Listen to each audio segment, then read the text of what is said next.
Hi everyone, নমস্কার সবাইকে। সবাই কেমন আছেন? আশা করছি সবাই খুব ভালো আছেন। আর আমরাও কিন্তু খুব ভালো আছি। দেখতেই পাচ্ছেন আমরা দুইজনে একদম ম্যাচিং ম্যাচিং পরে কিন্তু বের হয়ে গিয়েছি লাঞ্চ করতে। তো আগে থেকেই আসলে প্ল্যান করে রেখেছিলাম যে ভ্যালেন্টাইন্সে বের হব। তো ভ্যালেন্টাইন্স আর ফাল্গুন যেহেতু আর কি একসাথেই পড়ে গিয়েছে, তো চিন্তা করেছি যে একদম দুইজনে ম্যাচিং ম্যাচিং পরে বের হব, খাওয়া দাওয়া করব আর হচ্ছে ঘুরবো। আসলে যে কোনো ওকেশন আমি সেলিব্রেট করতে খুব পছন্দ করি, কারণ সব কিছুরই একটা বয়স থাকে, মনেরও একটা ব্যাপার স্যাপার থাকে। তো এখন যা যা আমার মন চায়, যখন আমার বয়স হয়ে যাবে, বুড়ো হয়ে যাব, তখন তো সেই সব নাও চাইতে পারে। তো সেই সব ভেবেই আসলে আমার যখন যেটা করতে মন চায় সাধ্যের মধ্যে, তখন আমি সেটা করার ট্রাই করি। আমার হাজব্যান্ডের সাথে শেয়ার করি করার জন্য আর কি, সেলিব্রেট করার জন্য যে কোনো কিছুই। তো যাই হোক, তো সব কিছু মিলিয়ে আমার ঘুরতে খুব বেশি ভালো লাগে। এখন খাওয়া দাওয়া করে নিচ্ছি, খাওয়া দাওয়া করে দেন হচ্ছে আমরা বের হব ঘুরতে। তো আগে থেকেই ঠিক করে রেখেছিলাম যে একটু রমনাতে যাব, রমনা পার্কে।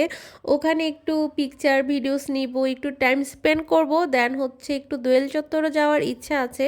তো দেখা যাক কতটুকু কি করতে পারি। তো আমি আমি চাচ্ছিলাম যে একটু সানলাইট থাকতে থাকতেই যাতে একটু পিকচার ভিডিওস নিতে পারি। তো এই তো এখানে আমার হাজব্যান্ড হচ্ছে ফার্স্টেই আমাকে হচ্ছে গাঁদা ফুল কিনে হাতে পরিয়ে দিল।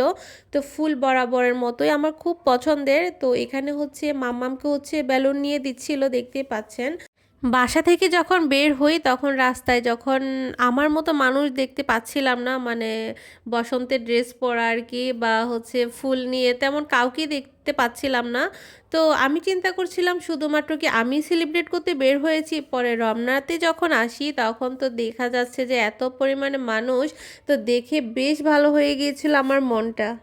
এখানে মাম্মামকে হচ্ছে বেলুনটা ওর বাবা হাতে বেঁধে দিচ্ছিল যাতে উড়ে চলে না যায়। এই পর্যন্ত এই ধরনের বেলুন যতগুলোই কেনা হয়েছে সবই উড়ে চলে গিয়েছে আর কি।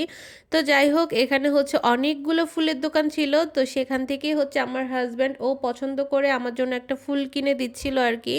আসলে বিয়ের পরে প্রত্যেকটা মেয়েই চায় যে তার হাজব্যান্ড তাকে একটু ভালোবাসবে, একটু সময় দিবে, এই যে বিশেষ বিশেষ দিনগুলোকে একটু বিশেষ করে রাখার জন্য একটু ফুল দেওয়া, ছোটোখাটো একটু গিফট দেওয়া। তো এই তো, তো প্রত্যেক মেয়ে আসলে এমনটাই চায়। তো আমিও কিন্তু তার ব্যতিক্রম কিছুই নই। আসলে ভালোবাসা মানে শুধু একটি দিন নয়, বরং প্রতিদিনের যত্ন আর সম্মান। তবে অনেকেই বা অনেক পুরুষই এটা বুঝতে চায় না যে এত রংঢং করার কি আছে, বাসায় বসে থাকবো বা এত সেলিব্রেট করারই বা কী আছে। তবে বিশেষ দিনটা মানে ভ্যালেন্টাইন্স ডে আমাদের মনে করিয়ে দেয় যে ব্যস্ততার মাঝেও যে প্রিয়জনকে একটু সময় দেওয়া কতটা জরুরি। তবে যাই হোক বাবা, আমি আমার মনের মতোই একজন হাজব্যান্ড পেয়েছি। শুরুর দিকে মনের মতো কোনো পুরুষই থাকে না, আসলে নিজের মতো করে নিতে হয়। তো যাই হোক, আমার হাজব্যান্ডও কিন্তু শুরুর দিকে আমার মনের মতো একদমই ছিল না, মানে সব কিছুতে এখনও ওইভাবে ম্যাচ হয় না। কিন্তু আসলে নিজের মতো করে দুইজন দুইজনকে মানিয়ে নিতে হয়, একসাথে হাত ধরে যাতে সংসার জীবনটা সুন্দর হয়, একটু সুখময় হয়, সেটা দুইজনকেই চেষ্টা করে যেতে হয়।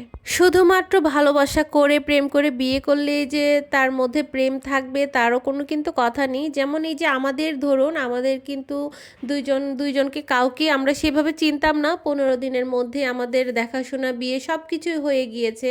কিন্তু তারপরও বিয়ের পরে যে ভালোবাসা হয় বা নতুন করে সব কিছুই শুরু করা যায়। তো আমরা সেই রকমই করে নিয়েছি আমাদের জীবনটাকে। তো এখানে ঘুরতে এসে হঠাৎ করেই বান্ধবীর সাথে দেখা হয়ে গিয়েছে। তো যাই হোক, দেখে খুব ভালো লেগেছে। আর আমার মেয়েও হচ্ছে তার বন্ধুকে পেয়ে গিয়েছে।